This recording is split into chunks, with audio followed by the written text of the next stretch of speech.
Hello, Internet! So nice to see you. So let's say you wrote some nice piece of music, but just fragments. Let's say you have a nice fragment for your chorus or a part of a guitar solo, and you want to expand this into a complete song or a complete instrumental piece. How do you go about that? How can you arrange the pieces you have around so that you can create a complete, meaningful piece of music? Well, recently a student of mine asked me exactly that, and we went in depth into it. So, in a moment, I'm going to show you my answer. All right. My question is, let's say I have a bunch of different parts that I wrote for a song along the same theme or they fit together. Is there a structured way or an approach that I can use to sort of join these parts together or an effective way of doing so rather than just randomly say, okay, I just want to stick this here and there and there. And then sometimes it's more effective to perhaps like repeat some parts and so on. So I would just want to know if there's any procedure. There are several guidelines, but the first one will be that you're having things backward right now, okay? Because you wrote all those parts, and now you're trying to build the structure. I will build the structure first, and then write the part to fit the structure. Makes sense? So, I mean, that's what I will do. And I think you're encountering problems in fitting those things together because you did it this way. Because every part you wrote could be a great piece of music or a great fragment of music, but has not been designed to go with the other parts. You haven't planned to write this part to join a specific transition after that. Right now, you have a number of generic part. I mean, generic, I don't mean that the music is bad. I mean that they're not specifically tailored for a specific structure in the song. It doesn't mean your job is impossible. It just makes it a bit harder because now you have to change some of the stuff. You will have to, because there's no way to take generally composed piece of music, fragments of music, and just order them and everything goes well. Okay, you'll have to create some joint or change the ending or the beginning of something, and sometimes it's possible, and sometimes it's a pain because it doesn't go the way you want.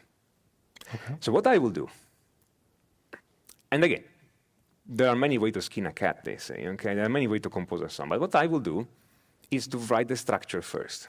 The most important guideline is you can do literally whatever you want. Okay? Okay. Okay. You could potentially take your phone number and say the first digit is the number of bar of my first theme. The second digit is the number of bar of my second section, okay, whatever it is. And you can decide some of those are actual themes, some are the connections between the theme.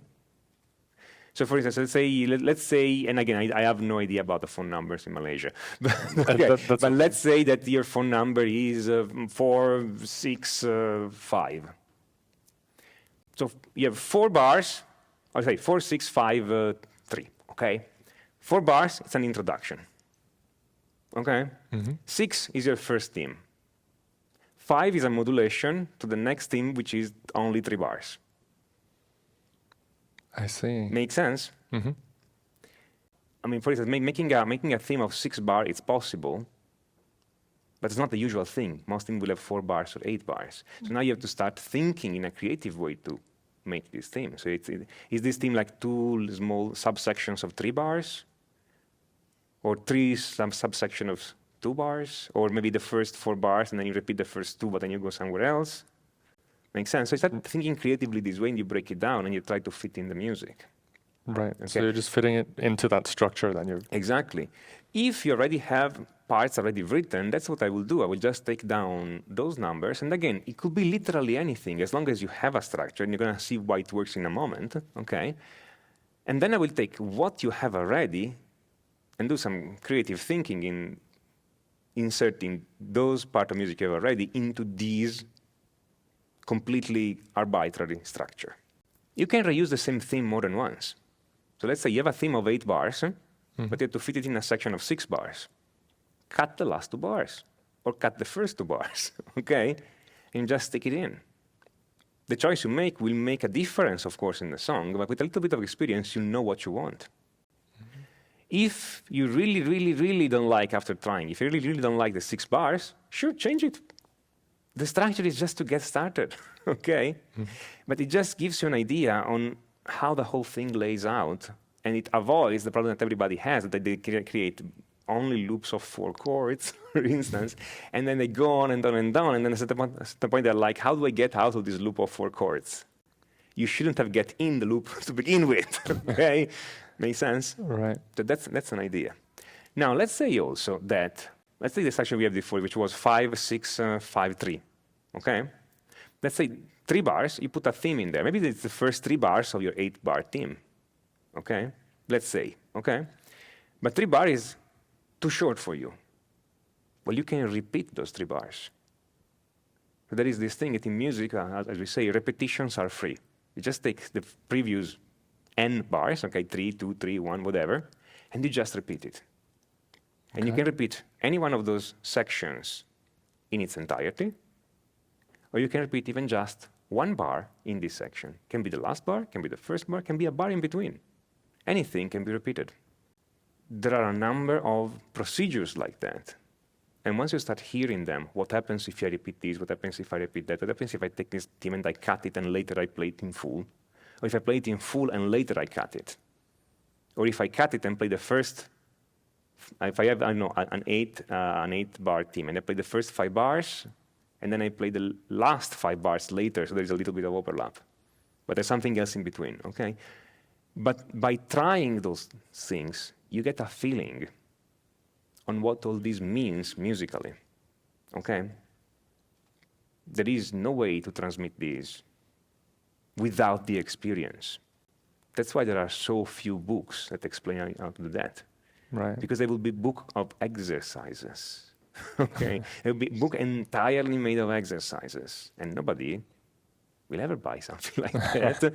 At least it's not as a textbook. Nobody will ever use it, okay? Right. But that's how it works, okay? Literally any structure can work, and then you can modify any structure if you don't like it.